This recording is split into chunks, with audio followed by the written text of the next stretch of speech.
मध्य प्रदेश छत्तीसगढ़ में विधानसभा चुनावों का बिगुल बज चुका है।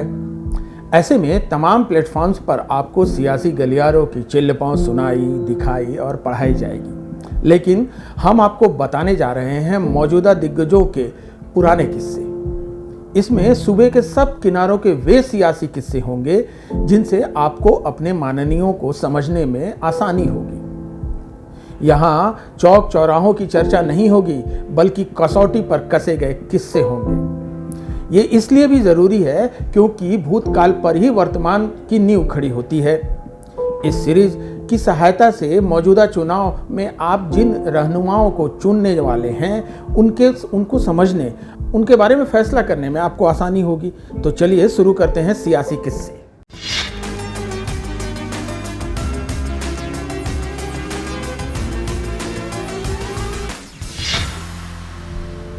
आज और सबसे पहले हम बात करेंगे देश के दिल कहे जाने वाले मध्य प्रदेश के मुख्यमंत्री शिवराज सिंह चौहान की। बात 21वीं सदी की शुरुआत की है। शाम का वक्त था। हरियाणा के पानीपत स्थित एक अखबार के दफ्तर में मैं अपने काम में व्यस्त था। तभी ऑफिस बॉय ने आकर बताया कोई आया है और संपादक से मिलना चाहता है। संपादक तब दफ्तर में थे नहीं, लिहाजा मैं ही उनसे मिलने पहुंच गया। मैंने पीछे से देखा, छरहरे शरीर पर कुर्ता पैजामा धारण किया एक शख्स रिसेप्शन पर खड़ा था।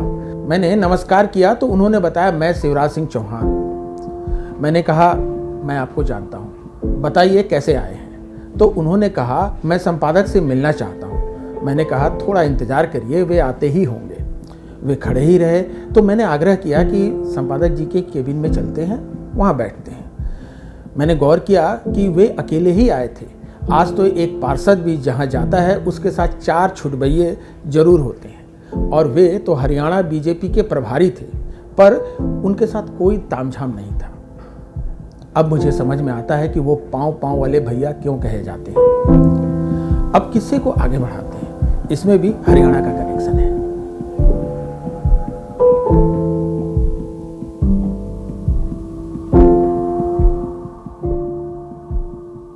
ये साल 2005 के नवंबर महीने के अंतिम दिनों की बात है। जगह थी देश की राजधानी दिल्ली के पंडित मार्ग का सरकारी बंगला, और ये आवास था मध्य प्रदेश के विदिशा से सांसद शिवराज सिंह चौहान का। बाहर गुनगुनी धूप खिली हुई थी, फुर्सत के पल थे, लिहाजा दोपहर में कभी न सोने वाले चौहान ने अपनी पत्नी साधना से कहा, मुझे नींद आ रही है, सोने जा रहा हूं और मुझे उठाया न जाए। तभी घर की घंटी बजी। पत्नी साधना सिंह ने दरवाजा खोला तो पड़ोस में रहने वाले कांग्रेस के वरिष्ठ नेता भूपेंद्र सिंह हुड्डा अपनी पत्नी के साथ दरवाजे पर खड़े थे। उनके हाथ में था मिठाई का डिब्बा। अब तो ये मजबूरी हो गई और शिवराज सिंह को बाहर आना पड़ा। उन्हें देखते ही हुड्डा ने कहा, बधाई हो, आप मध्य प्रदेश के अगले मुख्यमंत्री बन रहे हैं। शिवराज और उनकी पत्नी सूचना के लिए तैयार नहीं थे, क्योंकि दूर दूर तक इसकी कोई संभावना ही नहीं थी। तुरंत टीवी ऑन किया गया तो खबर की तस्दीक हो गई। थोड़ी ही देर में पार्टी के बड़े नेता संजय जोशी का फोन आया और उन्हें सीएम बनाए जाने की औपचारिक सूचना भी मिल गई। तब भूपेंद्र सिंह हुड्डा ने कहा, इत्तेफाक देखिए, मैं भी कुछ दिनों पहले ही पहली बार हरियाणा का मुख्यमंत्री बना हूं, और अब आप, मतलब एक बीजेपी के नेता के सीएम बनने की पहली खबर कांग्रेस के सीएम ने दी। बहरहाल इसके बाद आई 29 नवंबर 2005 की वो तारीख जब शिवराज सिंह चौहान ने पहली बार मध्य प्रदेश के मुख्यमंत्री के रूप में शपथ ली। ये तो था वाकया शिवराज सिंह चौहान के पहली बार मध्य प्रदेश के मुख्यमंत्री बनने का। तब तक वे जीवन के 4 दशक जी चुके थे, लेकिन वे जीवन में कुछ बड़ा करने वाले थे, इसकी झलक तो उनके जीवन के पहले दशक में ही मिल चुकी थी। बात उन दिनों की है जब शिवराज सिंह चौहान स्कूल में थे। स्कूल का नाम था मॉडल स्कूल। उन दिनों स्कूल की तरफ से गोवा की एक ट्रिप प्लान की गई। यहाँ जाने वाले सभी बच्चों के साथ शिवराज भी शामिल थे। गोवा से लौटते वक्त सभी बच्चे काफी शरारत कर रहे थे। रास्ता सुनसान था, इस कारण सभी को शांत कराया जा रहा था। लेकिन जब वो नहीं माने तो उनके टीचर ने पहले शिवराज को डांटा और फिर तड़ातड़ 3 चाटे रसीद कर दिए। हालांकि तब शिक्षक को इसका एहसास नहीं था कि जिस बच्चे को वो चाटे रसीद कर रहे हैं वो ही कुछ देर में उनकी जिंदगी बचाएगा। हुआ यूं कि बस जैसे ही पहाड़ी ढलान पर आई तो ड्राइवर ने जोर से चिल्लाकर कहा, बस का ब्रेक फेल हो गया है, आप सभी लोग कूद जाइए। सभी डर गए, बचने की युक्ति सोचने लगे। जितनी देर में लोग सोचते उतनी ही देर में शिवराज ने गेट खोला और बस से कूद गए। वे गिरे, फिर उठकर चल दिए। उनकी देखा देखी कुछ और बच्चों ने भी हिम्मत की और वे भी कूदे, और फिर सभी ने मिलकर बस के आगे पत्थर रखी। बस रुक गई और सभी की सांस में सांस आ गई।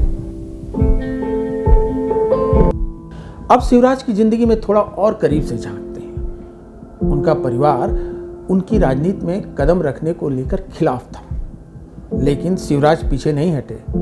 छोटी उम्र में ही वे राष्ट्रीय स्वयंसेवक संघ से जुड़ गए। इसी दौर में एक दिन उनके चाचा ने उनकी पिटाई भी कर दी। हुआ यूं कि उन्होंने उनके घर और आसपास के मजदूरों को इकट्ठा किया था और उनकी तकलीफ देखकर उन्होंने सबसे कहा था कि आपको अपने हक की आवाज उठानी चाहिए। शुरुआती झिझक के बाद मजदूर शिवराज के कहने पर एकजुट हो गए। शाम को हाथों में पेट्रोमैक्स लेकर मजदूर नारेबाजी करते हुए कस्बे की गलियों में निकल पड़े। वे नारे लगा रहे थे, 2.5 पाई नहीं 5 पाई लेंगे। पाई दरअसल एक बर्तन होता है जिसमें मजदूरी के लिए अनाज दिया जाता है। जुलूस में शिवराज आगे आगे थे। वे जैसे ही अपने घर के नजदीक पहुंचे, उनके चाचा लाठी लेकर बाहर निकले और कहा, आओ मैं तुम्हें देता हूं 5 पाई। फिर चाचा ने थप्पड़ों से उनकी धुनाई की और अगले ही दिन भोपाल भेज दिया। यहां शिवराज ने अपने जीवन का पहला चुनाव लड़ा। वो था स्टूडेंट कैबिनेट के सांस्कृतिक सचिव का। तब वे 10वीं क्लास में पढ़ते थे। उन्हें जीत मिली। उसके बाद उन्होंने 11वीं क्लास में अध्यक्ष पद का चुनाव लड़ा। इसमें भी जीत हासिल की। इसके बाद 1975 में छात्र संघ के अध्यक्ष चुने गए। इसके बाद आया दौर इमरजेंसी का। उस समय संघ के नेता और अखिल भारतीय विद्यार्थी परिषद के संगठन मंत्री के रूप में कार्य कर रहे सूर्यकांत केलकर को गिरफ्तार किया गया था। जब केलकर की तलाशी ली गई तो उनकी जेब से एक चिट्ठी निकली जिसमें शिवराज सिंह चौहान का नाम था। तब वे विद्यार्थी थे और विद्यार्थी परिषद के सदस्य भी थे। उन्हें केलकर की चिट्ठी के बारे में पता नहीं था, लिहाजा शिवराज भोपाल में बेफिक्र थे। लेकिन पुलिस उन्हें तलाश करते हुए वहां पहुंच गई और उन्हें गिरफ्तार कर लिया। 18 साल के शिवराज को तब 19 महीने तक हवालात की हवा खानी पड़ी। हालांकि ये उनके लिए फायदे का सौदा ही साबित हुआ। जेल में उन्हें जनसंघ के बड़े नेताओं का सानिध्य मिला और राजनीति के प्रति समझ गहरी हुई।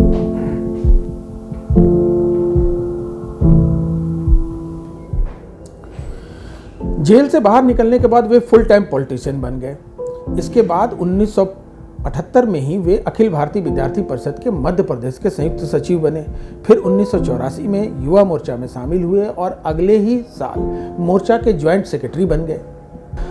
फिर आया 1990 का दौर। तब पार्टी ने उन्हें बुधनी सीट से विधानसभा चुनाव लड़ाने का फैसला किया। शिवराज के पास पैसे नहीं थे। तब उन्होंने नारा दिया था, 1 वोट 1 नोट। पहले ही विधानसभा चुनाव में उन्होंने कांग्रेस के उम्मीदवार को 22,000 वोटों से हराया। इस तरह वे महज 31 साल की उम्र में ही विधायक बन गए। हालांकि वो एक ही साल विधायक रहे। वजह था अटल बिहारी वाजपेयी ने विदिशा लोकसभा सीट से इस्तीफा दे दिया था। पार्टी ने उन्हें विदिशा से चुनाव मैदान में उतार दिया। पहला लोकसभा चुनाव भी जीतने में शिवराज सफल रहे और सबसे कम उम्र के सांसद बन गए। फिर आया 1992 का वो दौर जब भारतीय जनता युवा मोर्चा के वे जनरल सेक्रेटरी बने। 1996 में वह दोबारा विदिशा लोकसभा सीट से जीते। फिर 1998 और फिर 1999 में भी लगातार लोकसभा चुनाव जीते। साल 2000 से 2003 तक वे भारतीय जनता युवा मोर्चा के राष्ट्रीय अध्यक्ष रहे। इसी दौरान 2004 में उन्होंने 5वीं बार विदिशा से लोकसभा के चुनाव में जीत दर्ज की, मगर इस बार वे केवल 1 साल ही सांसद रह पाए। क्यों? क्योंकि अगले ही साल पार्टी ने उन्हें राज्य का मुख्यमंत्री बना दिया। इसके बाद तो शिवराज ने मध्य प्रदेश का सबसे लंबे समय तक मुख्यमंत्री रहने का रिकॉर्ड ही बना दिया। चलते चलते शिवराज की शादी का किस्सा भी आपको सुना देते। दरअसल संघ के सदस्य होने की वजह से वे आजीवन शादी नहीं करना चाहते थे। परिवार के दबाव डालने पर भी वे इनकार ही करते रहते थे। इसी दौरान वे एक बार साधना सिंह से मिले। ये पहली नजर का प्यार था। शादी नहीं करने की कस्में खाने वाले शिवराज सिंह चौहान साधना सिंह से छिप छिप कर मिलने लगे। खुद शिवराज ने एक इंटरव्यू में बताया था कि उन्होंने चिट्ठी लिखकर साधना सिंह से अपने प्रेम का इजहार किया था। इजहार और इकरार के बाद दोनों ने एक दूसरे को खूब लव स्टोरी लिखी। बाद में घर वालों की सहमति से 6 मई 1992 को शिवराज और साधना सिंह शादी के बंधन में बंध गए। विवाह के बाद शिवराज का कद सियासत में बढ़ता चला गया।